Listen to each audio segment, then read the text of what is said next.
Welcome everyone and happy Thursday to you. It looks like it's a nice day from my vantage point. I hope it is from wherever you're joining us. Supposed to be a summer-like weekend, and I don't know about you, but I'm looking forward to that. So we have a great session planned for you today about the new department that was created in legislation last year. And Erin Doan, excuse me, I'm sorry for that inability to pronounce your last name because I've known you for quite some time and I should know how to pronounce it by now. Regardless, she's helping with the transition communication around the department and has a really key role. And I know she will share with you valuable information so that you know which department is really going to be covering the areas that affect you most. So welcome, Erin. Thank you for agreeing to provide this session for our members. And again, thanks to all of you for joining. Thank you for joining, and thanks, Deb, for that introduction. I am very pleased that you were able to join us today. I know what a busy time it is. I am not so long separated from being a school leader myself, and know that at this time of year, pants are on fire regardless of which direction you're going. So we appreciate that you were able to carve some time. I'm going to try and just get started with sharing a screen so we can get our presentation going. All right, how's that looking to everybody? Good, excellent. Well, as Deb said, my name is Erin Doan, and I am an Assistant Transition Director for the Implementation Office for the Department of Children, Youth, and Families. We are housed within Minnesota Management and Budget, so the administrative arm of the enterprise, and I'm a part of a team of approximately 12 people and many more who are supporting those efforts. That are getting ready to stand up this office for the state. And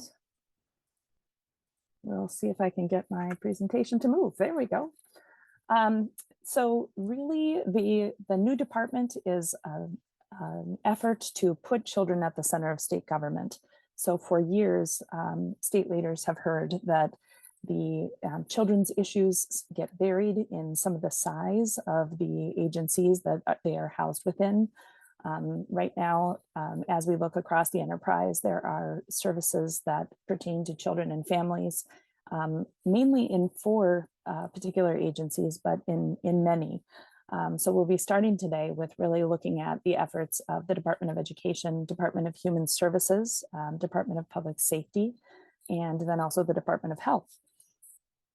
So this effort is really one that has us moving some of those pieces to align outcomes and to make sure that policy and equity issues for children and youth are put really at the center of the conversation in our government. And then really for those agencies, those originating agencies that are moving some of the work out of their sphere, that it allows them to really sharpen their focus as well. So for all the many tasks that they have in front of them, now we have this new agency, the Department of Children, Youth, and Families, that will be able to put those issues at the forefront. So what we are doing then is really talking about moving to something that is child-centered government. Child-centered government is really focusing on how are we serving families in a way that provides for their needs holistically. How are we making sure that we have governance reports and cross-agency work that supports those decisions that we're making and really allows for better alignment than what we sometimes fall into. I'm sure all of us can identify with the fact that sometimes our work gets siloed and communication doesn't go to the right place at the right time or fast enough. And this effort is really one to try and get ahead of that, to try and make those cross-agency collaborations in some cases not necessary and put them in the same agency, and then to really align those issues across the enterprise. Minnesota is moving to a new model behind about where half of the states have already been. So if you look at the states in orange, those are the states that currently have a new entity that they've created to oversee early child care and some of the education components. So we are moving in a direction that many states have gone before us. I'm sure that there are lots of folks on this call who remember in the late 90s that we tried something like this before, that some of these services were moved into what was Children, Families, and Learning at that point, to try to bring this focus to state government. And then really at probably early 2000s, at the administration changed, everyone kind of got sent back to their original corners.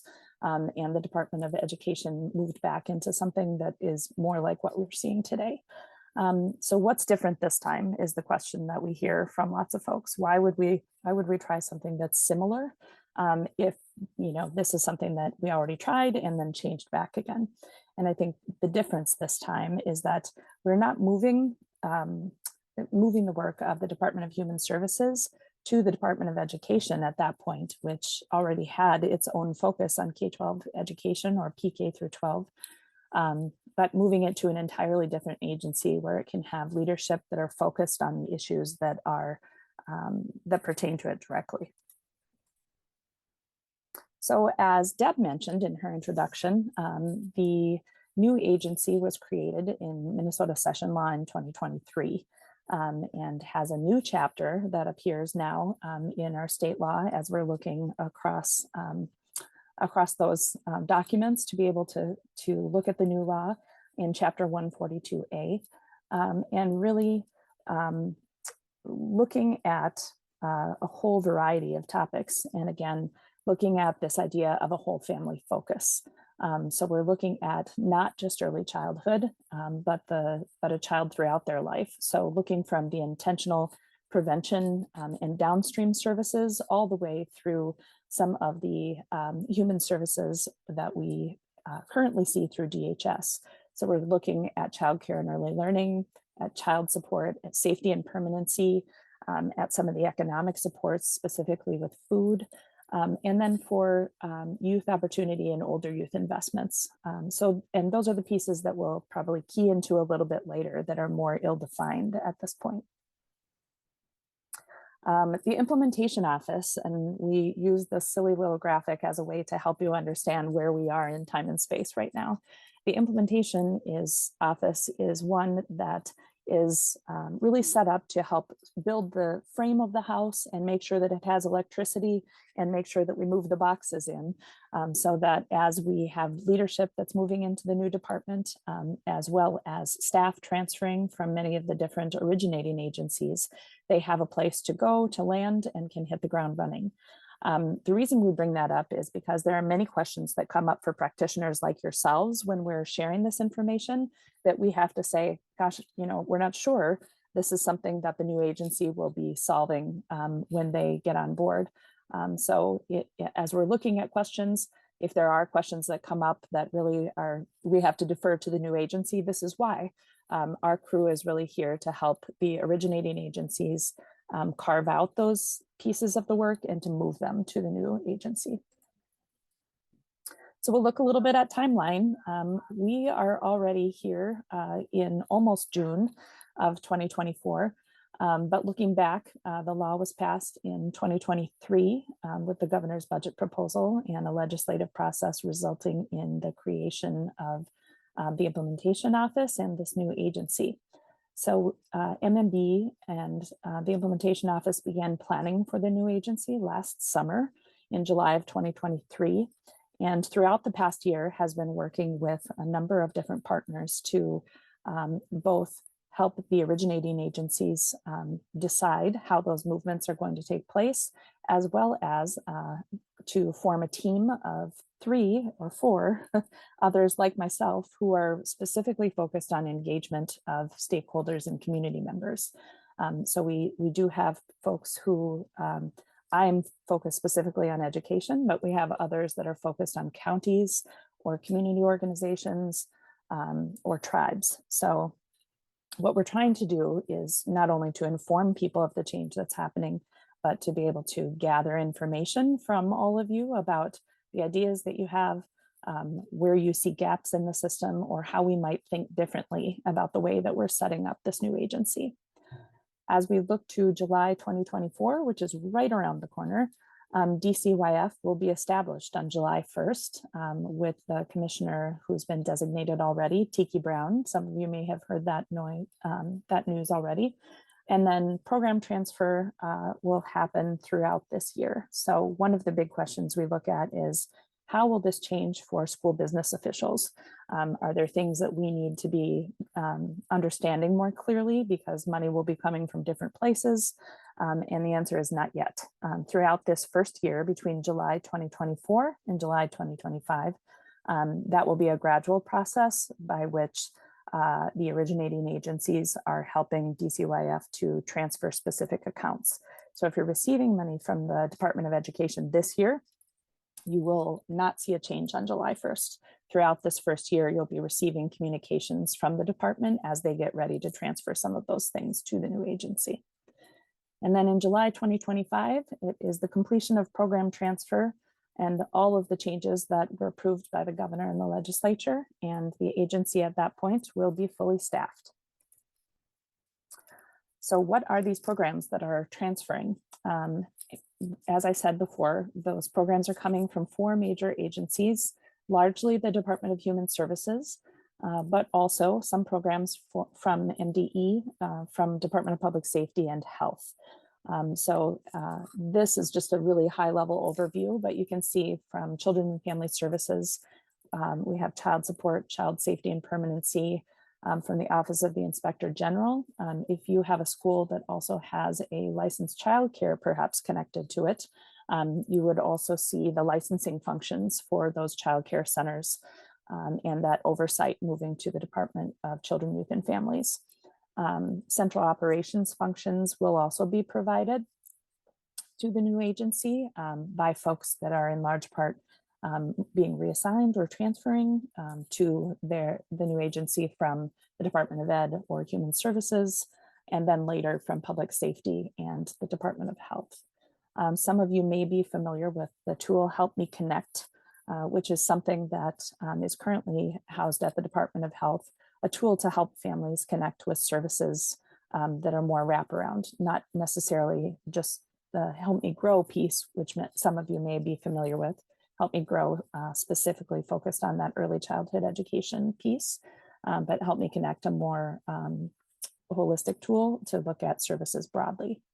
And then part of the Department of Public Safety, we see Juvenile Justice Advisory Committee moving to the new agency, as well as the Youth Justice Office and the brand new Office of Restorative Practices. So that will open, in fact, for the first time when it opens in July of 2025 at the new agency. I'll pause right here just to see, have there been any questions along the way? I should have said that. If you have questions as we're going through, feel free to pop those into the chat, and then I will rely on the good folks on your MASA team to be able to stop me in my blathering on. So the MDE programs that are identified to transfer at this point do in fact primarily touch early childhood education, the voluntary pre-K, preschool development grant, school readiness. Probably the most unclear line that we have been talking through with many of you throughout the course of the year has been regarding the Part C early intervention services. So we have a little more clarity provided further on. There will be an education unit that is remaining at MDE. So we will have a coordinator for Part B services there, as well as the comprehensive system of personnel development work for Part B and C. And then special education data and reporting will still have a home there in that early education unit, as well as the standards-based IEPs and inclusive practices. So we do see sort of a pulling apart of that particular unit, leaving an early childhood education unit at MDE to also ensure that we're maintaining connection of those preschool years through into the K-12 education system, and then a number of the early childhood, early learning services moving to the new agency. We'll just blaze past that one. So there was a transition report that was submitted to the legislature in March of this past year. And for those who are interested in going down into the weeds and who are interested in understanding more about the efforts that were needed for us to really nail down those federal approvals, and how some of the feedback that we receive has shaped the formation of the new agency, that is available to you both on the DCYF website, as well as a number of the hearings that were held on that particular report. So again, if you're interested in the fine level detail, that is available to you. But the piece that I would pull out from that is really, I personally joined the office at the very end of February, but colleagues here have been working on the engagement efforts since the end of last summer.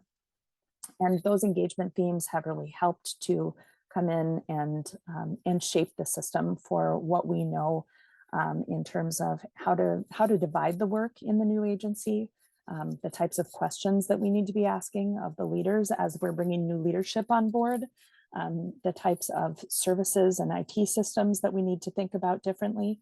So it really is an opportunity for us to think anew about how to improve systems. If that engagement that we're talking about really has stretched all across the corners of the state.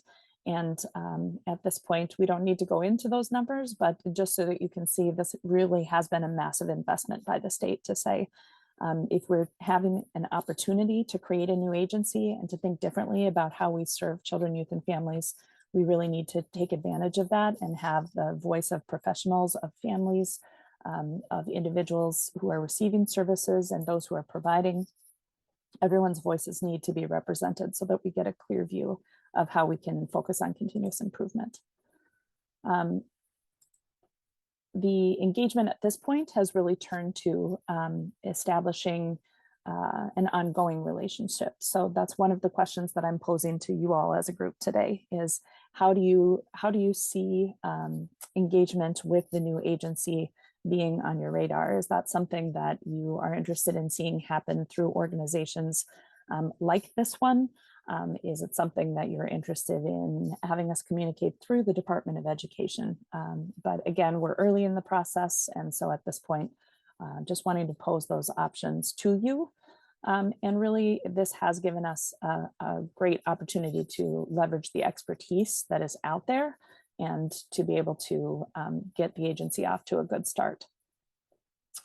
So right now, as we enter into the second phase of our engagement for this first year, we are looking to all of the groups that you see here. So human services, aging advocates, because it's not just for early childhood, tribes, health, counties, state agencies, and the like, and schools are certainly a part of that. So at this point, one of the things that we spoke about when I connected with Lori the first time was we're really wondering if there are no questions directly tied to early childhood, what else? What other areas of input might schools or school leaders have to share with us? And I think one of those things is in that area of youth programs. What happens in those after school hours? Are there funding opportunities for schools to be able to connect to really think about how you all are supporting families? So certainly another area that we're interested in learning more about.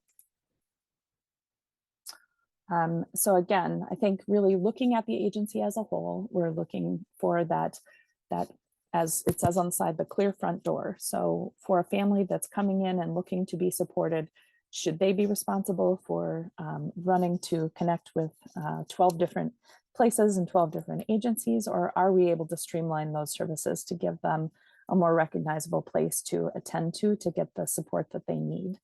And then also to coordinate communication. So as a state agency providing those services, how can we be communicating with partners in schools, counties, tribes, to make sure that we are seeing efficient means of supporting families when they need it most? So improved access to services, and most importantly, that we have aligned outcomes for children and families. I'm going to skip over those discussion questions because a lot of those are actually pieces that would, I don't want to handle at this point in our presentation, but really I'm interested in hearing about your questions first. what I'd like to do is share one particular tool with you, and then maybe we'll hop to our questions. The Minnesota Story Collective is one that you may or may not have heard of before. The Minnesota Story Collective is not tied to the new agency, but is a tool that the state enterprise has that is outside of that new agency sphere. And what we are asking is that if people have things, experiences that they want to share, ideas that they have that they would like to send in, it can be a very useful tool for us to be able to get the right information to the right state agency. DCYF will be no different in that regard, so that it does give you or others, families in your communities, a chance to share stories. What happens to that information is that it comes into the Story Collective office. They review those stories and then divide the information to the relevant state agencies. So if there is information that needs to be attended to, or either for the positive or for a change suggestion, or for something that really is a concerning way that they found a gap in the system, any and all of those things get redirected to the agency that it's related to. And then our leaders are able to take a look at some of those things to really focus on how do we look at continuous improvement enterprise-wide. So a great resource that is there for all of you at any time, as well as for families you're working with. So again, I think that we've done a fast flyover of a number of the different pieces that have gone into the foundation of this new agency, and some changes along a timeline that you're going to be seeing throughout the course of the coming year. And would just like to open the floor to any questions that you may have.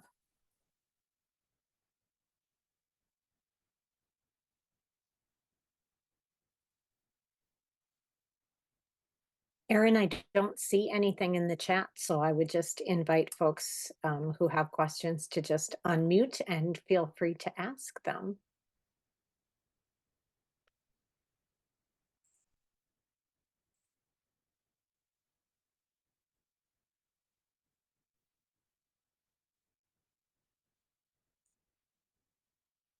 You must have done a fabulous job answering everyone's questions. I feel badly because I had No. like 12 of them when Erin and I met. Like, what about this? And what about that?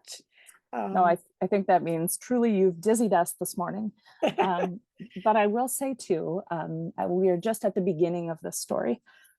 There are multiple opportunities for us to engage with individual districts or with individual stakeholder groups. If that is something that you or your district, or maybe even a community group that you're a part of, is interested in doing, you can certainly feel free to reach out. I have shared the presentation with Lori so that it will be there for your use, along with my contact information. So I would invite you to reach out at any particular point in time. Again, there is a DCYF website that has an opportunity for folks to subscribe to the newsletter that would give you ongoing updates as we're moving through the next year. So if that's something you're looking to track and have that information come to you, I invite you to be able to just go ahead and sign up. So I'm looking at a quick question. I think I got the question quickly as, will people still be working from their home offices? And the answer is yes. There are people moving from multiple different agencies, and as they transition to work for DCYF, their agreements for telework will stay in place. And then it will be up to certainly them in their new leadership structures to be able to talk about what the new normal looks like. But for the time being, if people are under telework agreements, they will be staying under those telework agreements for the time being. And then let's see if I missed one. Dave just did a link to the slides and Great. the feedback form, and then I did a link to the, I think the web page that you were referencing, Erin. Sure. Thanks for the questions, Susan. Yeah. And for the any other questions? Go ahead, Erin. Sorry to interrupt you. No problem. I'm not very good at wait time today, obviously. For the summer ahead, we do expect that there will be different opportunities for events to participate in. And so we'll make sure that we're sharing that out with your organizations as well. But again, if there is any interest or opportunity in wanting to chat with folks in your own community, please do reach out. We are going to welcome those all the way through the next year. Great. Craig, did you have a question, or were you just like exercising? I do have a question. Excellent. I to set live you up to up my for that name. early on. I need to live up to my name. Thank you. And it really comes down to, it's not even a word, disentangling or untangling the idea that, you know, all of the pre-K opportunities that are, and by the way, I'm from St. Paul Public Schools, and so we have a lot of pre-K, and we have a lot of funding streams for that pre-K in the Pathway Scholarship and the VPK and the this and the that and the other thing, and then it's subsidized with the general fund as well. And so thinking about how all of that works and a new lead organization, I would say, or that's the way I'm thinking about it. Yes. Can you say any more about just the conversations that are happening around how do we get that to be more clear and make more sense? Because right now you have to be kind of an expert in accounting to figure out how to even do this, and we have to hire people to daily bill for those scholarships, and all the pieces have to line up to even make it happen. And so just if you could say more about how they're thinking about that. Yeah, thanks for the question, Craig. And I think this is exactly the type of the question that I referred to at the beginning, which is, as the implementation office, we're able to share that those things are going to be, whoever your contact is right now and the agency that you're working with right now will remain your contact through the next year. But what will happen is, as those folks are transitioning and starting up at the new agency, those kinds of questions that are important to the creating a structure that is, I'll use your phrase, untangled and more clear for folks, will take place throughout the course of the next year, so that when that transfer happens, you should be receiving more clear communication at that time. That's the non-answer that I was talking about. Maybe I appreciate that. And then the other thing was, I saw the working or a community stakeholder as homeless coalitions. Is the McKinney-Vento work on homeless youth going to move as well? Or so right at the end of session, there were some changes made. So the housing and homelessness services are remaining at the Department of Human Services for the time being. So I couch everything with "for the time being" because we don't know and can't tell what will happen in coming sessions. But for right now, those services were slated to move, and they are going to remain at DHS. Erin, you have a couple questions in the chat. One is around the finance part of EC programs from MDE. Will there be connections with school finance when changes of funding happen? The question is, I'll attempt to answer that, and then Susan, certainly let me know if you need clarification. But I think for the coming year, there won't be any changes. So MDE will be still managing the work that they're managing now. But certainly part of what we're doing in helping to stand up the new agency is to understand where are the connections that need to happen behind the scenes to maintain cross-agency connections, so that it is less of a challenge for those who are needing to work with the system to navigate it. But for the time being, school finance and MDE will be on board. What you'll find as you're becoming more familiar with the transition is that a lot of the things that are attached to school funding or school finance will remain at the Department of Education, primarily because there are some constraints by the U.S. Department of Education that require those services to be provided by that agency. So as we get closer to changes happening, we'll be providing more detail. But I guess today's message is we want you to be assured that on July 1st, the system is not going to pull apart into a million different pieces that you're required to navigate. It's just the beginning of those conversations and change in terms of funding, and you'll be receiving information throughout the next year. And then one from Gary around whether or not you've had an opportunity to present to MCEA, which I'm assuming is the Community Education Association. Yes. I looked it up, Gary. I had to look it up, and I don't think it's the county engineers. So I think it was community education we were looking for. I like the idea of county engineers, though, because I don't think we've been there yet. But yes, community educators have been involved since last October, at least in terms of the work of our office. And I think we've made some pretty strong connections with making sure that that voice is represented in the transition process. So we'll continue to keep those ties close and make sure we're listening to input as we move forward.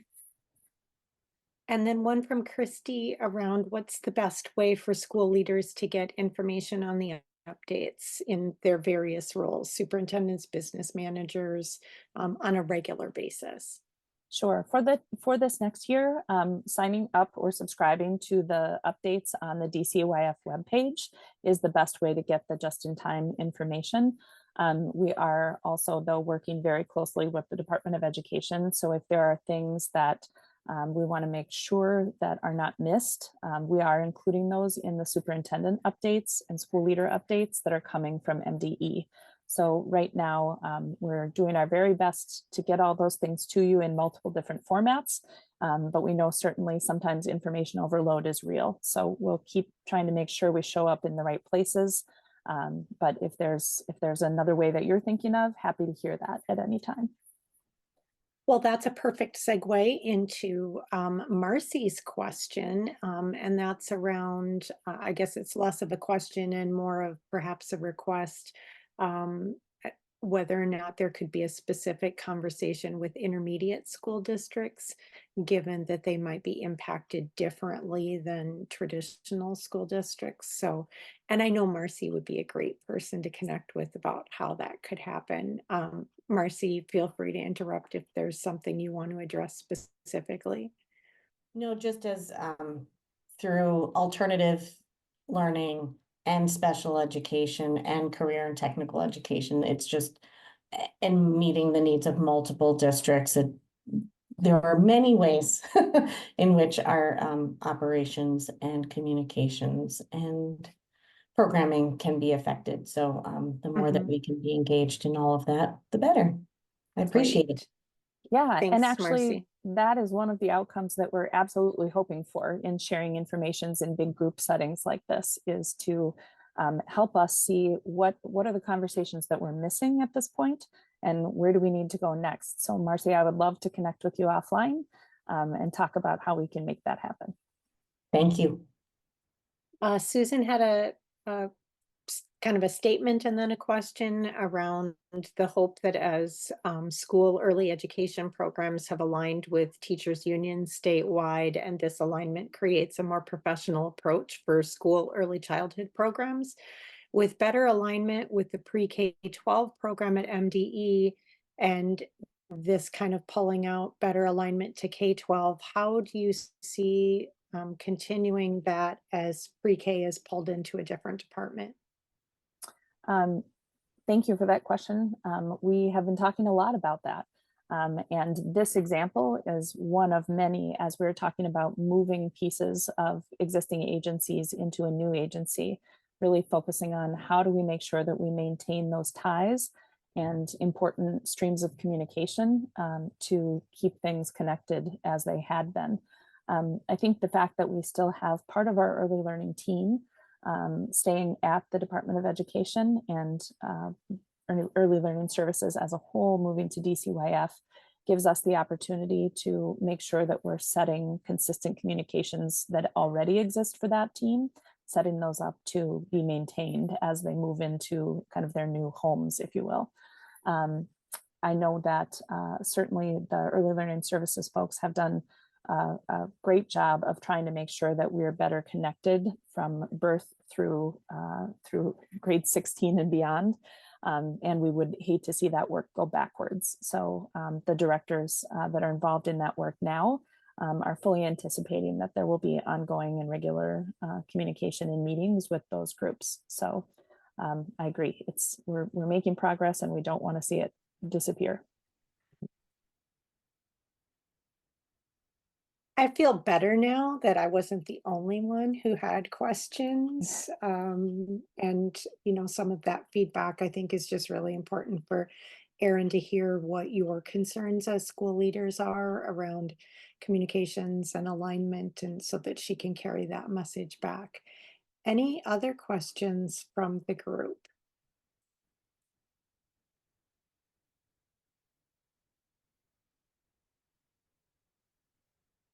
All Well, right. I thank you for the opportunity today. And as I said, feel free to reach out with anything that might pop up after the fact. Aside from that, wish you all a very happy ending to a school year and some rest and relaxation on the horizon. Thanks, Erin, and thanks everybody for being with us today. Bye, everyone. Thank you very much, Erin. Thank you all. Bye-bye.